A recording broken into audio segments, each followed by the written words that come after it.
Welcome everyone to this evening's family support group. I will be presenting on codependency, which I think is quite a common but fairly important topic to discuss for anyone receiving addiction treatment and the loved ones who might be supporting the addict in their family. So if we have a look quickly at the origin of the concept of codependency, it's quite interesting to see that it was originally a term used to describe partners in a chemical dependency or a person living with or in a relationship with an addicted person. So when the concept first became a thing, it was known as a codependent relationship when someone was in a relationship with an addict. So since then, the understanding of this term has been broadened to describe really any codependent person from any dysfunctional family. So it's not necessarily a one person being in a relationship with an addict, but there are certain behavior patterns and dysfunctional patterns that appear, which might tell us that someone is in a codependent relationship. What is it? What is codependency? I think a lot of people hear this term used a lot and aren't really quite sure of what it means. So all people do have traits that are associated with codependency, but a codependent has a powerful need to save others. So that's quite a common characteristic amongst codependents. The need to save others is why codependents are often attracted to or in relationships with people who have a substance use disorder, addictive personalities, or just those who are emotionally unavailable or wounded. Someone that they can save. Codependency is an emotional and behavioral condition that affects one's ability to have a healthy and mutually satisfying relationship.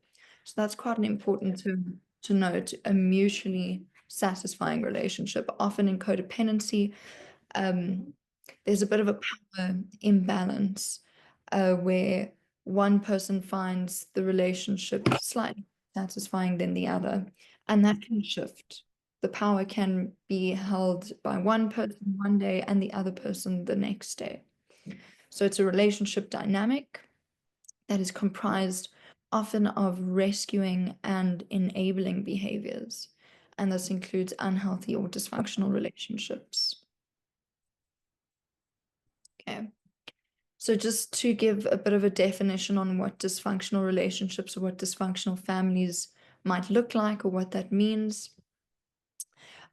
Realistically, most people do come from a dysfunctional family.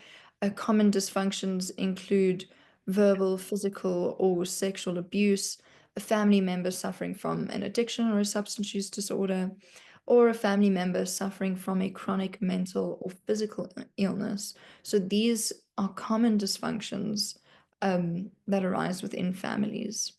Therefore, it can be deduced that dysfunctional families are ones in which the members suffer from fear, anger, pain, guilt, or shame. Okay.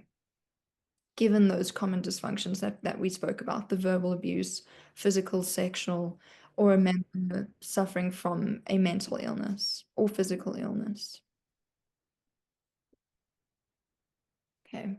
So the following characteristics of dysfunctional families: family members deny that any problem exists. So whether that's the physical illness, the mental illness, the addiction, the abuse that may be experienced among family members, we deny that that exists. Family members do not communicate about their problems, so they'd rather keep quiet. Family members repress their feelings and disregard their own needs. Okay, something that we'll see is quite common in codependency as well. So I repress my own feelings. I don't want to be concerned with them. I'd rather be concerned with your feelings. And in that, making sure that you're okay means that I'm making sure, or I'm not making sure I'm okay. So I completely disregard my own needs. Family members use behaviors and tactics to avoid, deny, and ignore difficult emotions. Okay, here we can see really how similar the characteristics of a dysfunctional family or codependent relationship are to that of one in active addiction or even just an addict, really. We avoid, deny, and ignore difficult feelings. And in doing this, we will focus on something else completely, deflecting from our own issues. I'll focus on someone else's. Then last, there is family members do not talk, trust, touch, confront, or feel. Okay, we do not communicate about our problems. We do not even acknowledge that they are there. We kind of just get on with it in a really kind of unhealthy way. Okay, so how do we get from growing up or experiencing a dysfunctional family to being in a codependent relationship or being a codependent individual? So the first thing we see, as a result of the dysfunctions experienced in the family, members start to develop maladaptive coping skills, right? I did touch a little bit on this, um, like the deflection, denial, avoidance. I adopt those and develop those coping skills as a result of my dysfunctional experiences in my family. Second, their maladaptive coping skills or defense mechanisms are used to protect ourselves from uncomfortable and difficult emotions or situations. So we have a look back at the common dysfunctions like the abuse, the illness that we might experience and see in our families. And then number three, their codependents deny, avoid, and ignore difficult emotions or situations by focusing all their energy on the needs and problems of others. Okay. Again, in the beginning, we spoke about how a true codependent has a deep, deep desire and need to save others or protect them. And that comes from wanting to avoid what I need to maybe save myself from. Okay. So having a look at codependent behavior, this is quite similar and a parallel completely to addict behavior. Codependents have low self-esteem and search for something outside of themselves that may make them feel a bit better.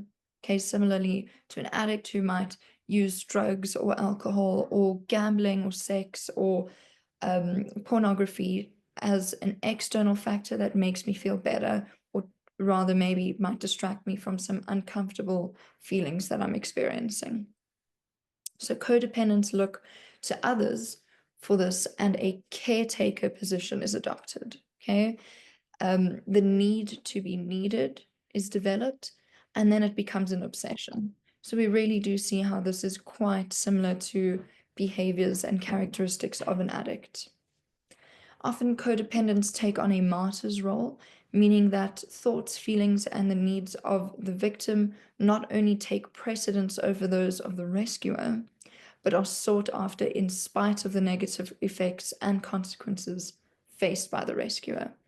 So again, if we're looking at your typical definition of addiction, it is, I continue to use substances or processes and behaviors despite the negative consequences that I might see because of that. Here, a codependent is rescuing someone, putting somebody else's needs, thoughts, and feelings ahead of theirs, even though it might have a negative effect on the rescuer. So continuing to look at codependent behavior, the continued rescuing leads to losing sight of myself or losing sight of oneself. It is lowering the self-esteem that's already quite low initially, and it increases feelings of depression, frustration, and resentment. So despite the fact that codependents have this obsession and this need to save others and put the other person's needs ahead of theirs, they often come to resent that person, that all my energy, all my time, all my efforts are going into somebody else, and I'm maybe not receiving anything in return, or I'm really quite seeing and experiencing the negative effects that that is having on me, hence the resentment. So the caretaking shifts from a need to help and be needed to a need to control the victim's behavior, as the rescuer has let the victim's behavior start to affect them. Okay, so it's often when we think of codependency, what pops into my mind is I'm only happy if you're happy. When you're angry, I'm angry. When you're sad, I'm sad. Okay, so for the codependent, the person that they are rescuing, or we'll call them the victim, their moods, their behaviors start to really affect the codependent or the rescuer, in a sense that, and when control comes to play here, I want to maybe enable that person. I'll use an addict as an example. I may enable someone's addictive behaviors because them using keeps them sick. And that means I still have someone to look after and care for. And that's giving me what I need. That's filling my mental obsession. So the victim or the needy is then allowed to continue on a destructive path, becoming more dependent on unhealthy caretaking or the unhealthy caretaking of the rescuer, therefore perpetuating the maladaptive behaviors of needing to be needed and needing to be cared for. And I think it is this kind of description of codependent behavior that I'd really like everyone to see where you relate or you can identify within your family, within your system, in terms of having an addict in the family. Okay. I think, Cara, I just want to add at the previous slide, Sure. um, especially on this concept of losing oneself. I think very often a lot of the denial is steeped inside of this because maybe something really important to remember is, this picture we're painting can seem quite like extremely dysfunctional, right? But it often doesn't look very dysfunctional. From the outside, it really just looks like you're caring for this person so deeply. But that's where the denial really starts seeping in, is because you do start to really actually lose a sense of who you are, what you're going for, what your own dreams and goals are. And the preoccupation just becomes about saving this person, because they're in so much trouble.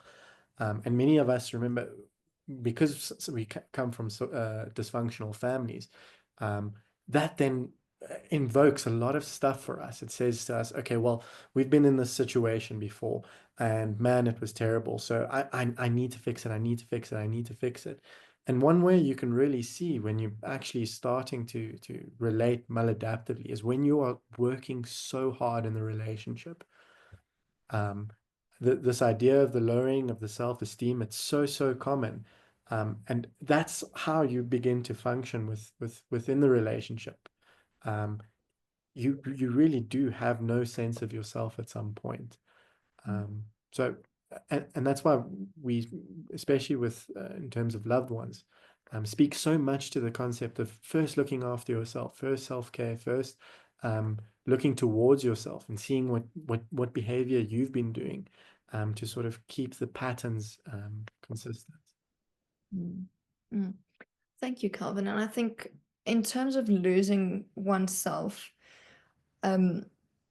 on an extreme, like you say, it sounds like an extreme level, but sometimes it doesn't really look like that.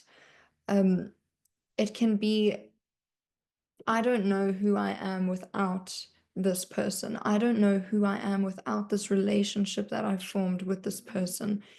I'm so known as maybe, for example, the addict's mother. And as the mother, I'm known to be the person who saves and rescues and maybe enables as well. But that's how we lose ourselves. Who am I without this addict? And those are things that we might start to experience when our loved ones go into treatment and they start getting well. And perhaps now it's not so much someone that you can look after and care for anymore.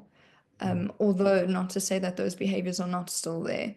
It's Mm. really something to be mindful of and aware of how our own addict behaviors as family members, even that we've developed, can really start to have an impact on your loved one's recovery. Mm. I think that speaks to so much what you were saying around how we sometimes can keep our loved ones sick for our own needs, right? And that need really, it's so unconscious. It's not coming from a very ill-intentive place. It's coming from a place, man, I want to help. I want to help.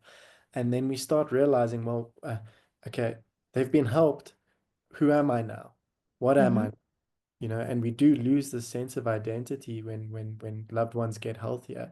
And so part of our unconscious desires, our unconscious sort of drives, push towards maybe making things more dysfunctional so that we can still have the sense of identity of who we are. Mm. Thanks, Colin. Okay. So if we move on and we have a look at some of the characteristics of codependency, we've already had a look at the characteristics of dysfunctional families. So in codependency, you'll see an exaggerated sense of responsibility for the actions of others. Okay, blaming myself. Um, Something wouldn't have happened if it weren't for me, or maybe it could have happened if it weren't for me. Um, so that increased sense or exaggerated sense, rather, of responsibility. A tendency to confuse love and pity. So, with the tendency to love people, they can pity and rescue, right? So, there is a big difference between love and pity, obviously. And in codependent relationships, it really is common that rather I pity this person or I feel sorry for them, and therefore I want to save them. In codependent relationships, there's a tendency to do more than their share all of the time. Okay, not just once, not just twice, all of the time. And I think when I talk about this doing more than your share, what comes to mind for me is the saying, which often is looked at the other way around: you can lend a hand and someone will take your whole arm. In terms of codependency, someone might just be asking for a hand and you will give them the entire arm. Okay, there's also a tendency to become hurt when people don't recognize your efforts. Okay, like we said, that resentment starts to build because I am doing more than expected all the time. And perhaps some people might start to take advantage of this and so on. And we really become hurt when people don't acknowledge it or recognize our efforts. So an unhealthy dependence on relationships.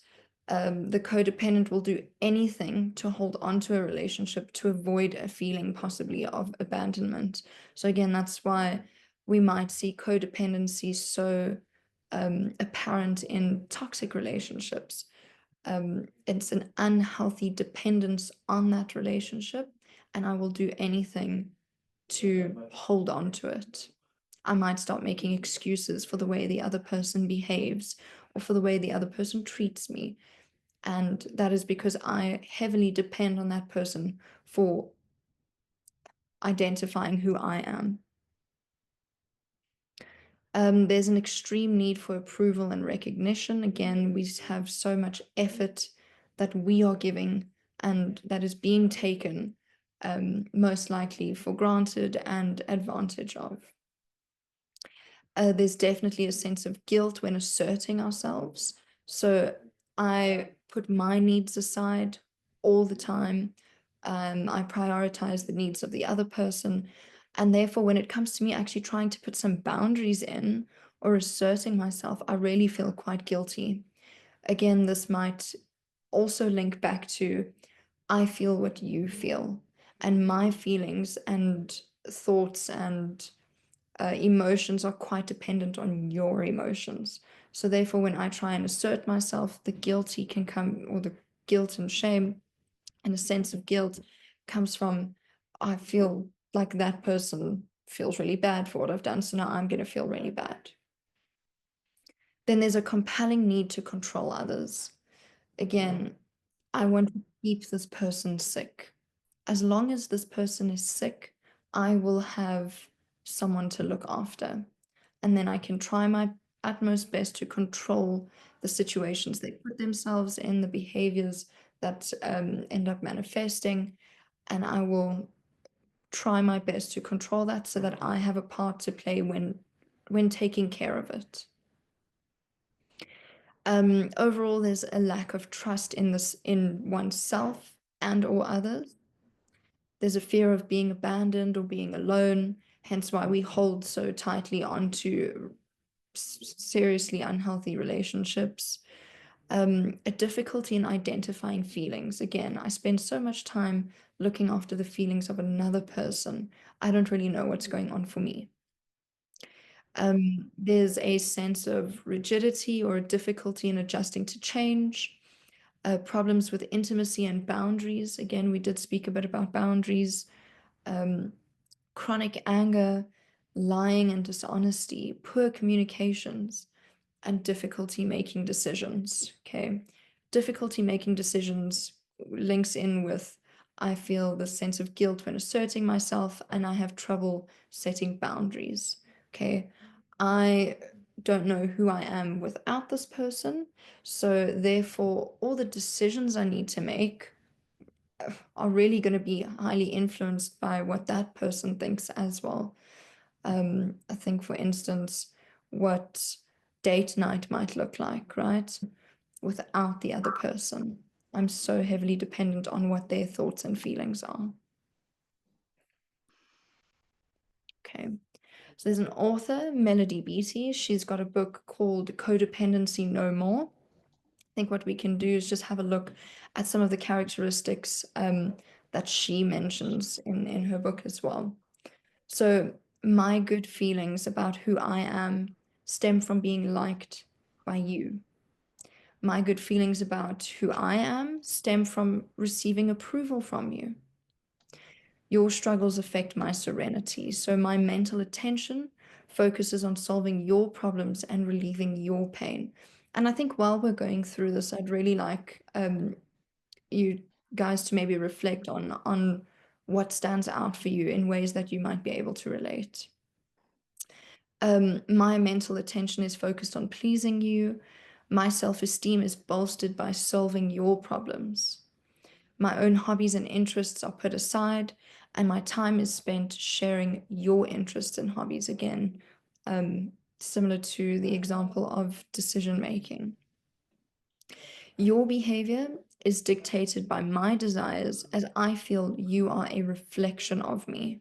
Okay, maybe a mother and child codependent relationship can look quite a bit like that. I am not aware of how I feel. I am aware of how you feel. I'm not aware of what I want. I ask what you want. If I am not aware, I assume. Okay. The dreams I have for my future are linked to you.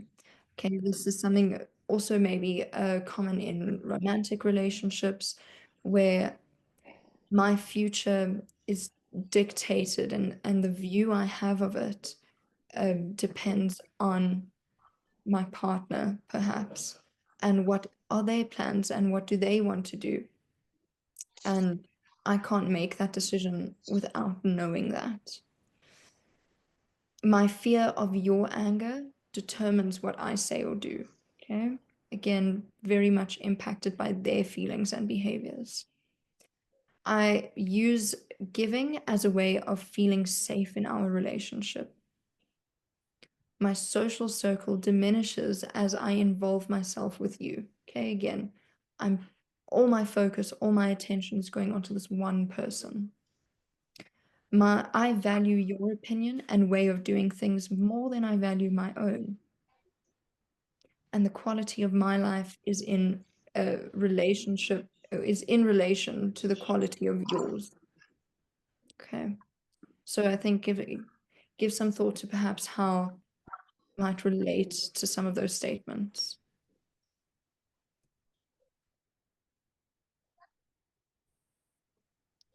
Okay.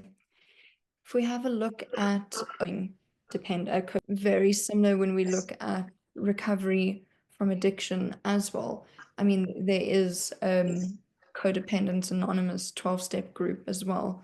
So I think the steps taken and the ways in which you might look at this can be very similar to what we might be doing here in treatment. So overcoming codependency, these are steps maybe that you can look at how to help yourself.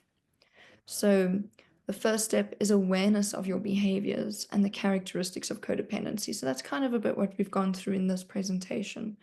I really want you to think of the characteristics of a dysfunctional family, the characteristics of codependency that we just had a look at.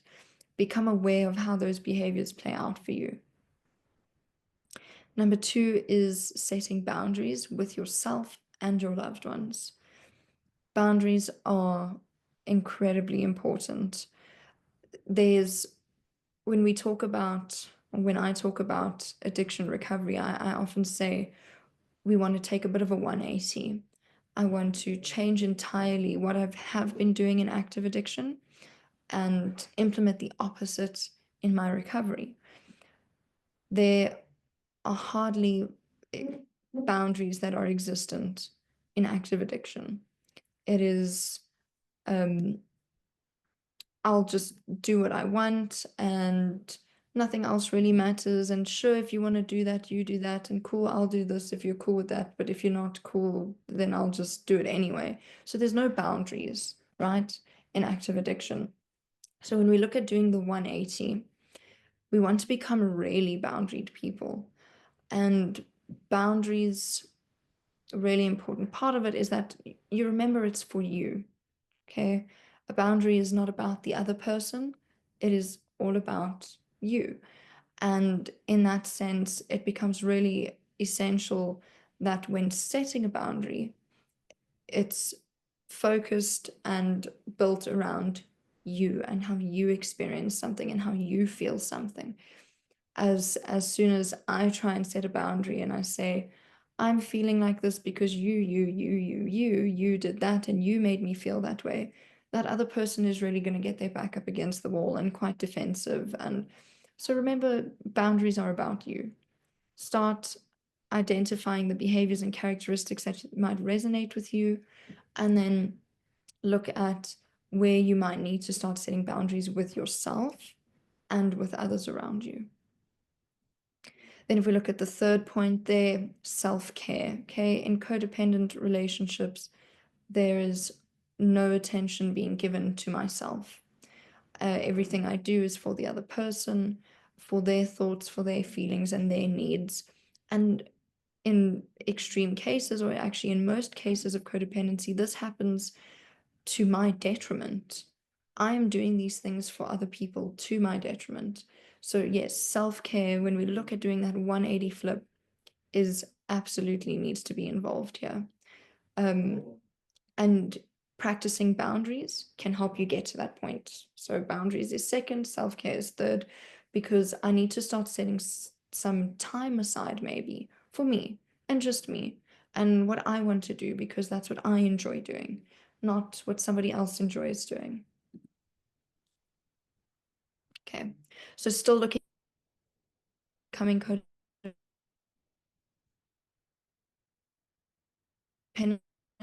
but here we're looking at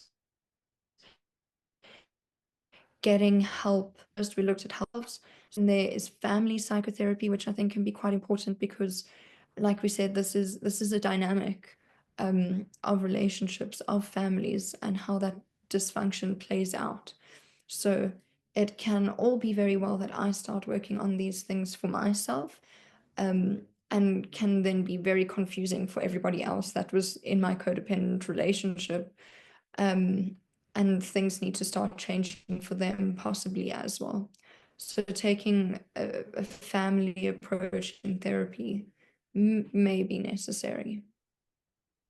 Then the third point there, of course, is 12-step programs. So yes, there is a codependent anonymous. It follows we work here and that your loved ones will be working. And it's quite interesting. If we have a look at what the 12 steps are, there's only one in all 12 that talk about drugs or alcohol, and that's the first step. Simply saying we admitted we were powerless over alcohol or drugs or cocaine, and that our lives had become unmanageable. Okay. In Codependence Anonymous, step 1 states we admitted we were powerless over people and that our lives had become unmanageable. Okay, so powerlessness, I often refer to that as how did the other thing have control over me? So how did people start having control over me, and how did I allow that? Okay. And then when we look at unmanageability, it can very much be linked to the consequences or the adverse effects that you experience because of that powerlessness. And then the rest of the 12 steps are exactly the same. Okay.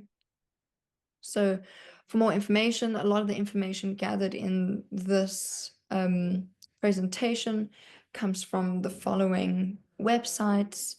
And then we've got Codependent No More by Melody Beattie, the book that we briefly discussed.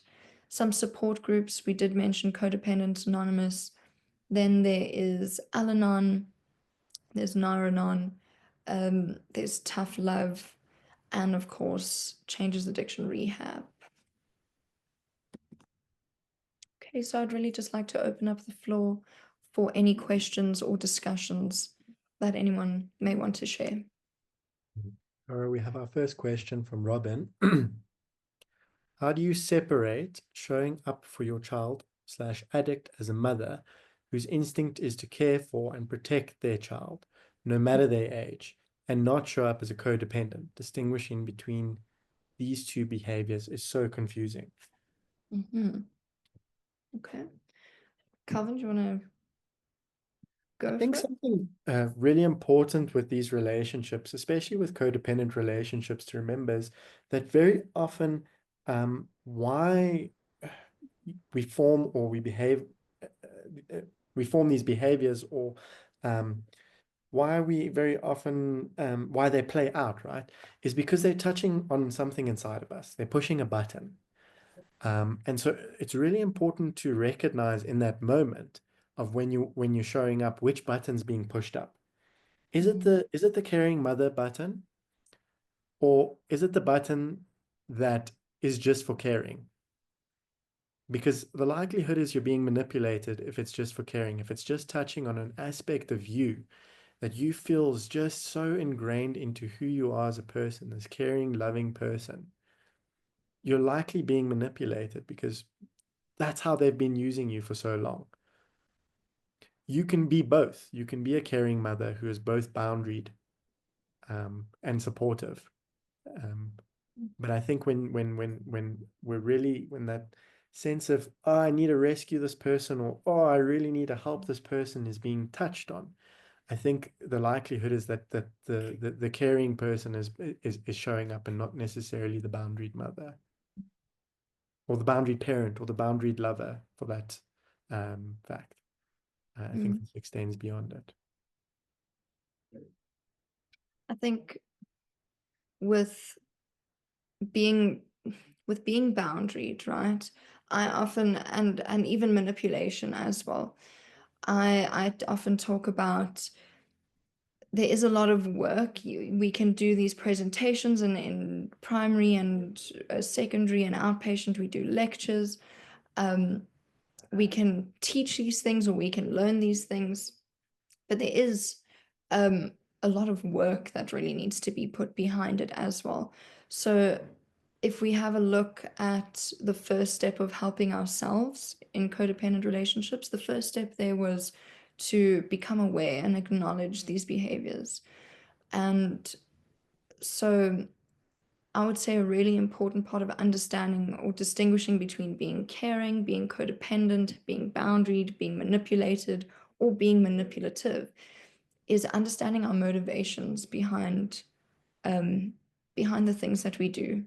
So often for your loved ones, um, something that seems really helpful, looks, tastes, smells all good on the outside, um, but there's some ulterior motive or some personal internal payoff to that, then we know this is a manipulation tactic, right? So we can kind of use that similarly in trying to distinguish codependent or manipulative caring and just being caring and supportive. What is am I doing this because there's a potential payoff for me? If so, then you need to maybe check in with yourself about why you feel the need to do that. I think it's also really like awareness is so important, but it's also really important to kind of figure out what you need to be aware of. So Mhm. they've done numerous studies, for example, around what comes first, the thought or the feeling. And a lot of studies have revealed that it's actually our emotions, but it's split seconds. They're like very, very, very close together. And so very often what Cara is speaking to around our motivation comes from an emotive point of view first.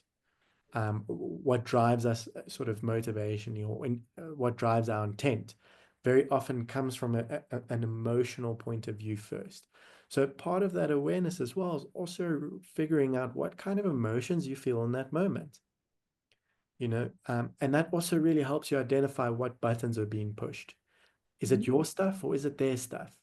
Because there's a strong likelihood that it's some of your stuff, that it's some of their stuff, but part of that awareness is actually just figuring out what you're feeling in that moment. And I think it speaks to a lot of around your question, Robin. You said it right at the end. It can be so confusing, and I think that's very often where the confusion happens. A lot of the emotions is their emotions that we're holding on to, or a lot of the emotions that we're feeling right now, they've imparted onto us in some way. And so it's really about just in that moment taking a really big pause, and like Cora said, becoming aware of what are the actual emotions at play here. Mm. Well, remember what we said, that if you do create this big issue, and we've now done this thing that, and bear in mind, many of the behaviors we do and the things we do for people are often boundary breaches. So we might do something for them that is actually quite enabling or Mm. takes away responsibility for them, or it's actually just an invasion of their privacy. And then we sort of, on the other side, expect to be for this person to be quite grateful because we've helped them in some way, right? But the recovering addict very often now has learned some really healthy boundaries. And so you might find that this person is breaching some of these boundaries and now reacting to that. So it's very important to realize that people often create chaos in these moments so that we can keep people sick. To give us an example of what kind of support or care in our mind might be enabling. Okay. So I think the first example that always comes to my mind is financial support.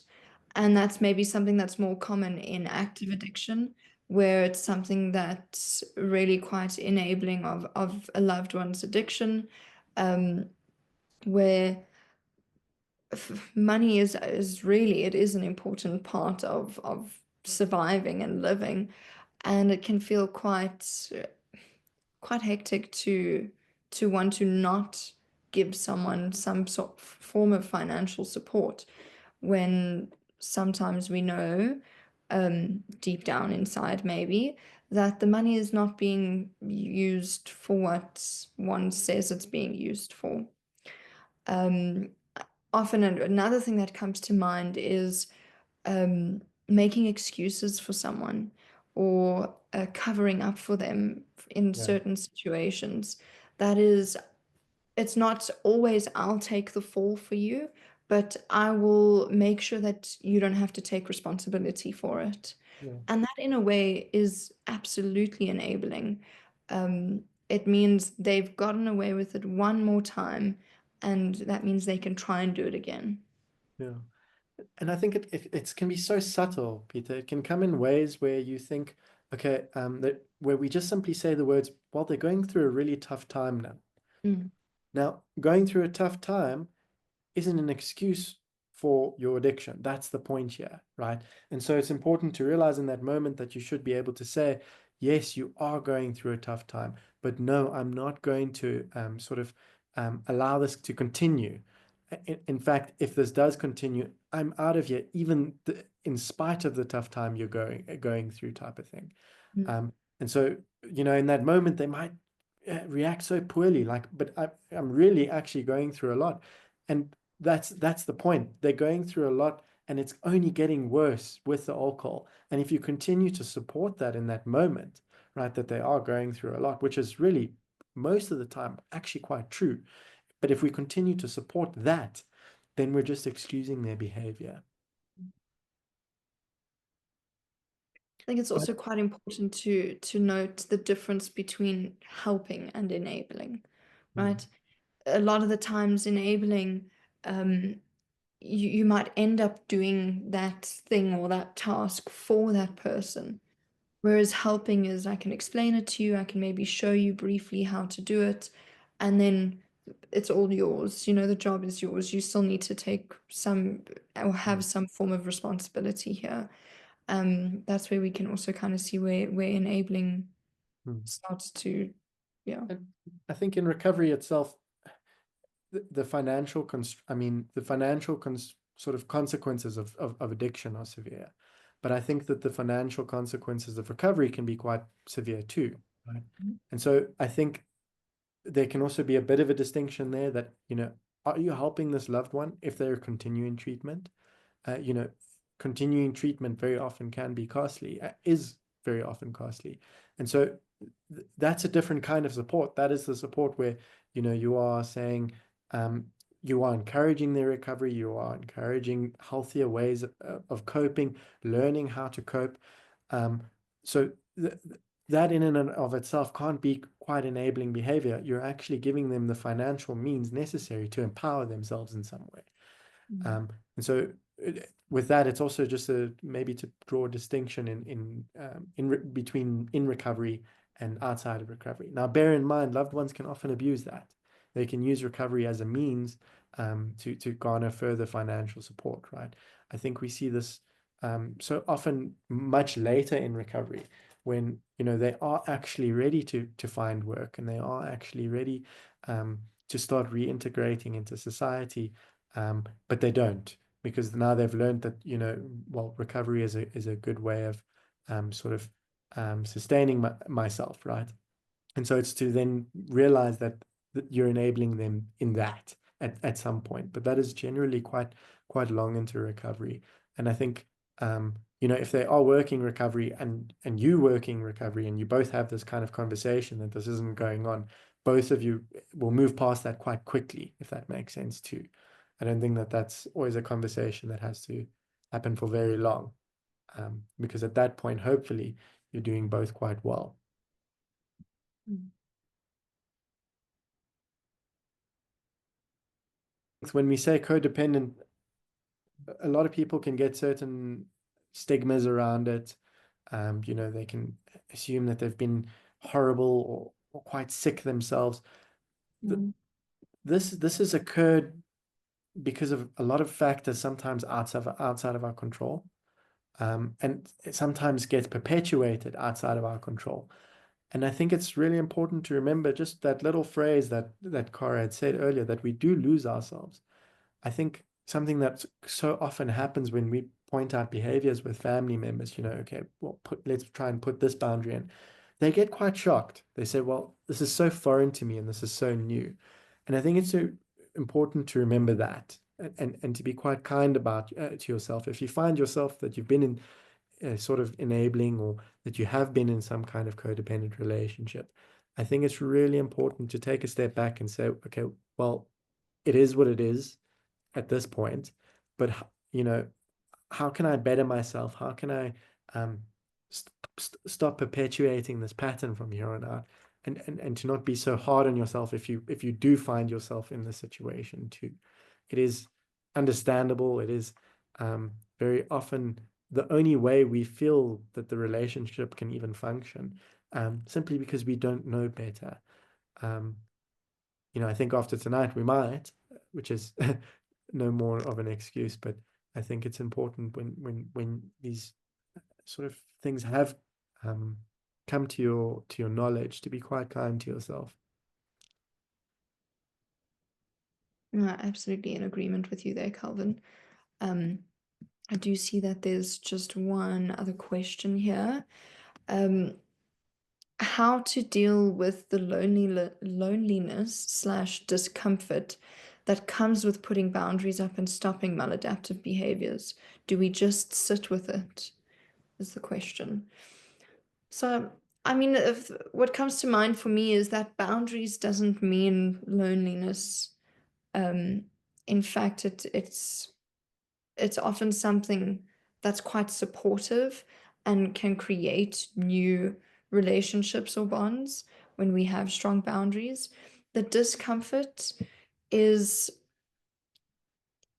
if we look at, I mean, I talk on the stages of recovery, and there's 5 rules of recovery as well. And a part of those stages is learning to be comfortable with being uncomfortable. And that's very much what, because I'll use the same examples that we use in rehab, because codependency is just in itself a relationship addiction, essentially. And in coming out of that, there's a lot of uncomfortable things I may experience, feelings, thoughts, sensations, and I had a certain maladaptive behavior that I've learned to help deal with that, right? Now I'm uncomfortable, or I'm experiencing this discomfort, and I somewhat need to learn almost to be comfortable in that. So when you say just sit with it, sure, I think that's what that can mean as well. Um, but it is important to remember that our feelings are often trying to tell us something. Mm, Like Calvin was speaking about earlier, it's one thing to be aware, um, but be quite mindful of what your feelings are telling you to do as well. mm. And I think, look, when you speak to the discomfort, that's exactly what you've been running from in many ways, right? So if there is loneliness that ensues from the boundaries, I mean, especially if we're putting in really, really, really hard boundaries that can often leave us alone in the kitchen thinking, I'm never going to see my loved one again, type of thing. And so, yeah, the loneliness will ensue. But that's exactly what we've been avoiding this entire time. That's how we find ourselves in these codependent relationships. We are avoiding these emotions, these feelings, just as much as our addicted loved ones. And so when you say sit with it, yes, definitely. But I also want to say it becomes a bit like exercising. The more you do it, the more comfortable it actually becomes. And I think that's what Cara is really saying when she speaks to how when boundaries become quite healthy, it's a lot less lonely actually. And I think it's because your way of relating to yourself, understanding yourself and relating to others becomes so much richer. And so, yeah, it is potentially lonely in the beginning. It is potentially very uncomfortable in the beginning, but it does get better. It really, really, um, you learn to actually not just sit with it, but believe it or not, actually enjoy it. Um, and we see this at primary care so often, I think. The first initial days of any loved one that sort of walks in, they're so uncomfortable with the group setting. They're so uncomfortable with, how much we're digging and pushing and prodding and poking. And by the end of it, it's actually so they become so enjoyable about being curious about themselves and their emotions, that even the most uncomfortable emotion is actually something that's quite um, um, it feels quite whole to be able to explore it.